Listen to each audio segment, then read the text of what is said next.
स्वामी विवेकानंद के जयंती के अवसर पर बोरीवली पश्चिम स्वामी विवेकानंद चौक पर स्थित स्वामी विवेकानंद प्रतिमा का नूतनीकरण और आर्ट गैलरी का उद्घाटन भाजपा विधायक मुंबई अध्यक्ष आशीष सेलार के हाथों किया गया।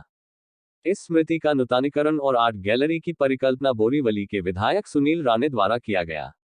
इस उद्घाटन के साथ कांदिवली पश्चिम महावीर नगर में अंतर्राष्ट्रीय स्तर के स्केटिंग रिंक, बॉक्सिंग और बास्केटबॉल स्पोर्ट्स कॉम्प्लेक्स का उद्घाटन भी भाजपा मुंबई अध्यक्ष विधायक आशीष सेलार के हाथों किया गया। यह स्केटिंग रिंक बनाने की भी परिकल्पना विधायक सुनील राणे की थी, जो 1 साल की कड़ी मशक्कत के बाद बनकर तैयार हुआ। उद्घाटन के बाद ही बच्चों ने स्केटिंग रिंक पर स्केटिंग का शानदार प्रदर्शन किया।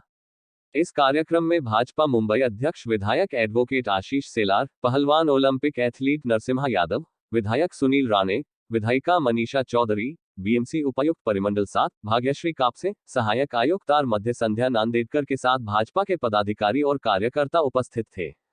विधायक सुनील राणे के नेतृत्व में विशेष रूप से युवाओं के लिए अंतर्राष्ट्रीय स्तर का यह नवनिर्मित आधुनिक खेल परिसर बनाया गया। आशीष सेलार जी ने दिया, क्या कहेंगे इस मौके पर?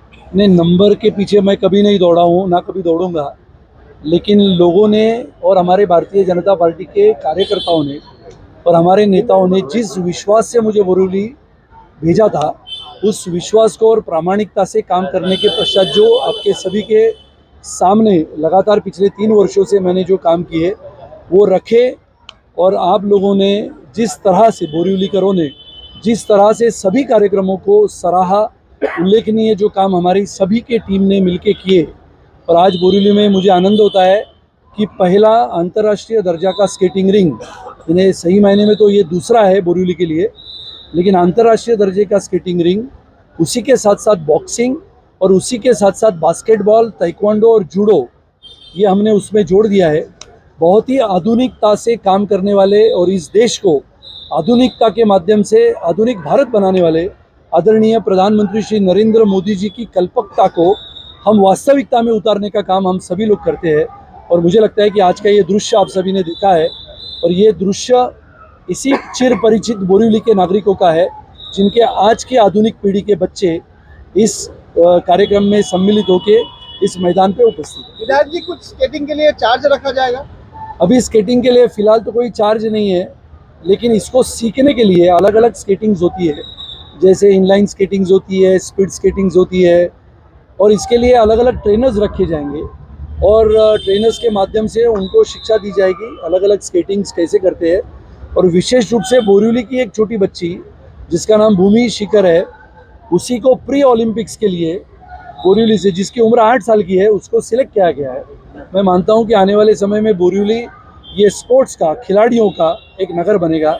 मेरा विश्वास। स्पोर्ट को लेकर 2 और प्रकल्प का आपने कहा, राइफलिंग के लिए और हॉर्सिंग के लिए। राइफल क्लब का उद्घाटन सम्माननीय देवेंद्र जी, जो हमारे उप मुख्यमंत्री है, भारतीय जनता पार्टी के नेता है, उनके हाथों से करना है।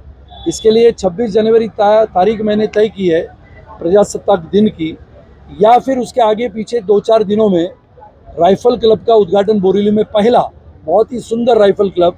जैसे हम जानते हैं कि राइफल शूटिंग के माध्यम से अपनी नेमबाज अंजलि भागवत पूरे देश से लेकर विदेश तक पहुंची थी, अपने राघवेंद्र सिंह राठौड़ वो भी पहुंचे थे, अलग अलग, जिसमें हम कहते हैं कि राइफल शूटिंग के माध्यम से लोग आगे बढ़ते हैं। स्पोर्ट्स का एक नया नज़रिया, नया दरिया हम देखते हैं। और राइफल शूटिंग क्लब और आर्चरी क्लब ये बोरीवली के शिमपोली में, जहाँ पर हमारी अंजलि ताई केड़कर नगर सेविका है, वहाँ पर आने वाले 20 दिनों में शुरू होने वाला है। सर, इसको बनाने में कितना वक्त लगा? अभी ये आपने देखा, इसको बनाने में मुझे 1 साल लगा। राइफल शूटिंग क्लब बनाने में करीबन 6-8 महीने लगे। जिसके बाहर का जो गार्डन है उसको अभी बनाने में और 1-2 महीना लगेगा। मैंने महानगर पालिका के आयुक्त सम्माननीय श्री इकबाल सिंह चहल जी को ये दरखास्त किया, अनुरोध किया है कि वर्ली के बाद ऐसा है कि आप सभी ने देखा ओलंपिक्स में घोड़ों का महत्व है, घोड़े सवारी का, घोड़े ऑब्स्टेकल्स पार करके जाते हैं उसका, इसके लिए घुड़सवारी बोरीवली में हो बच्चों के लिए।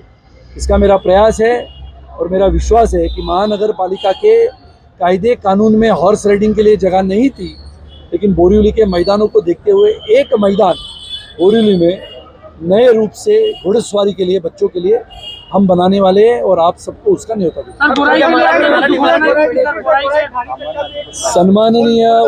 सन्माननीय उपमुख्यमंत्री देवेंद्र जी, इन्होंने चंद दिनों पहले जो घोषणा की थी, जिसमें विरार से लेके यानी वर्सोवा से लेके विरार के समुद्र मार्गी रास्ते का उल्लेख है, उसी के साथ साथ ठाणे कोस्टल रोड का उल्लेख है, उसी के साथ साथ बहुत सारे रास्तों का निर्माण है, उसी के साथ साथ बोरीवली से गोराई ये जो ब्रिज बनने का लक्ष्य हमारे सम्माननीय सांसद श्री गोपाल शेट्टी जी ने भी रखा था।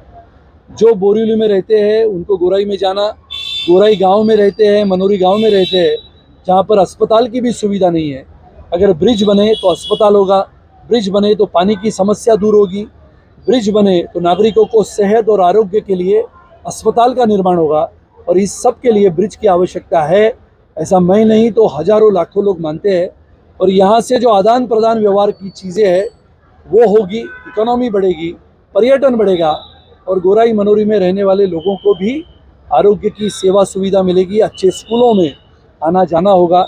आदिवासी इलाका है, बहुत सारे आदिवासी पाड़े हैं, छोटे छोटे बच्चों और बच्चियों का शिक्षा के माध्यम से बहुत सारा लगाव है और आज आधुनिकता से हम आगे बढ़ रहे हैं। अब सबको याद होगा ब्रह्मपुत्रा नदी पे बना हुआ धोला से सदिया सबसे बड़ा पुल जब निर्माण हुआ तो करीबन 150 से 200 किलोमीटर लंबा जाने का रास्ता कम हुआ, 15 मिनट में वो रास्ता पार होता है। आज अगर आपको गोराई गांव जाना है या फिर गोराई गांव या मनोरी में किसी नागरिक की कुछ कारण से दुर्घटनाग्रस्त होते हैं या फिर बीमार गिरते हैं तो यहाँ से एम्बुलेंस जाने के लिए 36 किलोमीटर लगते हैं। और इसके लिए मेरा मानना है, बहुत सारे लोगों को लगता है ब्रिज की आवश्यकता क्या है, लेकिन ब्रिज होगा। ब्रिज की आवश्यकता बहुत सारे लाखों लोगों को है, पर्यटन भी होगा, बोट की सुविधा भी होगी, बोट में से भी पर्यटक जाएंगे। आने वाला समय या आधुनिकता के माध्यम से एक आधुनिक भारत, इस भारत के निर्माण के लिए आदरणीय प्रधानमंत्री श्री नरेंद्र मोदी जी काम करते हैं। उन्हीं के साथ साथ कंधे से कंधा मिलाते हुए हम सब कार्यकर्ता ये आधुनिक भारत की नींव रखने का काम हम सब मिलकर करें और एक आधुनिक भारत का निर्माण करें, ऐसी मेरी इच्छा। मराठी